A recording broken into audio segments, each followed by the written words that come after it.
इस वक्त मेरे साथ बातचीत करने के लिए मौजूद हैं तस्लीम रहमानी साहब, जो कि मुस्लिम पॉलिटिकल काउंसिल ऑफ इंडिया के प्रेसिडेंट हैं। सर, सबसे पहला रिएक्शन मैं आपसे चाहूँगी कि जो मुस्लिम पर्सनल लॉ बोर्ड ने एक चिट्ठी जारी की है, एक लेटर जारी किया है और उसमें उन्होंने कहा है कि सिर्फ बर्खास्त करने से काम नहीं चलेगा, सख्त कानून और सज़ा भी मुकर्रर करनी पड़ेगी। इस पर क्या कुछ कहेंगे नूपुर शर्मा वाले मैटर पर?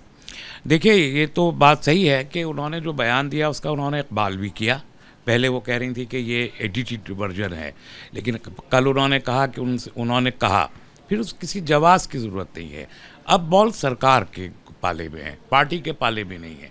उन्होंने अपनी स्टेटमेंट में ये कहा, एक इंटरव्यू में किसी से कहा कि प्राइम मिनिस्टर ने और होम मिनिस्टर ने और ex chief minister of Maharashtra ने उनको आश्वासन दिया है कि वो उनके साथ खड़े हैं, वो घबराए नहीं। ये तो बहुत बड़ी बात है कि अगर इतना बड़ा ये बड़ा क्राइम है कि आप किसी इतने बड़े आदमी के लिए जो 1500 साल से अरबों लोगों के दिलों में बसता हो, मिलियंस ऑफ पीपल, अभी 1.8 बिलियन मुस्लिम्स पूरी दुनिया में रहते हैं और सबके लिए आस्था का वो केंद्र है हमारे पैगंबर मोहम्मद सल्लल्लाहु अलैहि वसल्लम।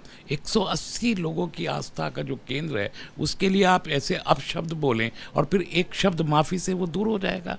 और फिर आप ये कहें कि हम ये इल्ज़ाम लगाएं प्राइम मिनिस्टर और होम मिनिस्टर के ऊपर कि वो इस क्राइम के लिए वो प्रोटेक्टर हैं उनके। क्या मैसेज दे रहे हैं सारी दुनिया को?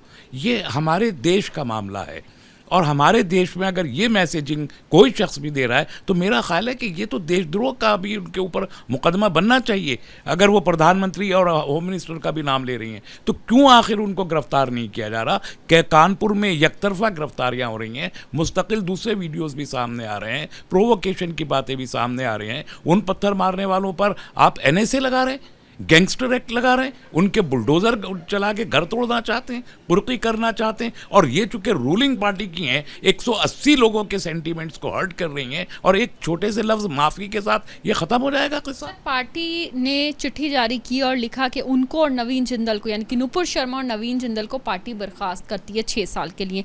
इस पर क्या कहेंगे? कहाँ लिखा है? 6 साल के लिए उन्हें बर्खास्त। नूपुर शर्मा का लेटर भी मेरे पास है। दोनों के एक्शन में बहुत फ़र्क है। नूपुर शर्मा ने पब्लिक टेलीविज़न पे, जिसको करोड़ों लोग एक वक्त में देख रहे थे, वहाँ पर नबी की शान में बहुत बड़ी गुस्ताखी की। उनके लिए आपने ये लिखा है भारतीय जनता पार्टी ने कि pending an inquiry you are suspended. That's it. 2 line लिखी हैं।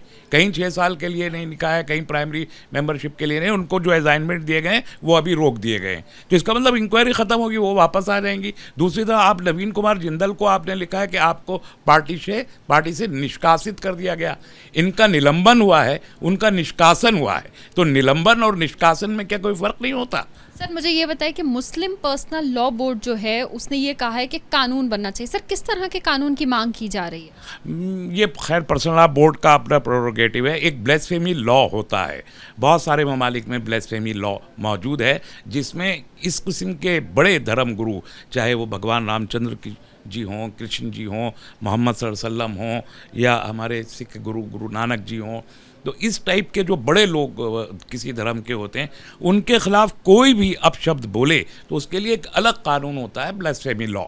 बहुत से मुल्कों में IPC तो है ना, अलग अलग धर्मों के खिलाफ अगर कुछ इस तरह से कहा जाता है तो IPC तो है ना सर। तो फिर और किस तरह के कानून की मांग इसमें की जा रही है? मैं यही कह रहा हूँ कि एक्चुअली हमारे पास तो ऑलरेडी कानून मौजूद हैं IPC के, इसलिए ब्लेसफेमी लॉ अगर न भी हो तो कम से कम जो एक्सिस्टिंग लॉ है उसके तहत तो कार्रवाई की जानी चाहिए ना।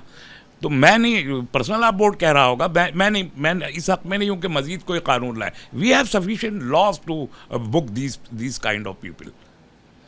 शुक्रिया बात करने के लिए। तो आपने सुना किस तरह से तस्लीम रहमानी साहब का साफ तौर से कहना है कि जो IPC है वो काफ़ी है, उसी को फॉलो करना चाहिए। लेकिन जिस तरह से पार्टी ने एक्शन लिया है वो तो लिया है, लेकिन अब सारा जिम्मा जो है सरकार के ऊपर है कि वो इस मामले को किस तरह से देखती है। कैमरा पर्सन DC मंजू के साथ मदिया खान, ABP न्यूज़, दिल्ली।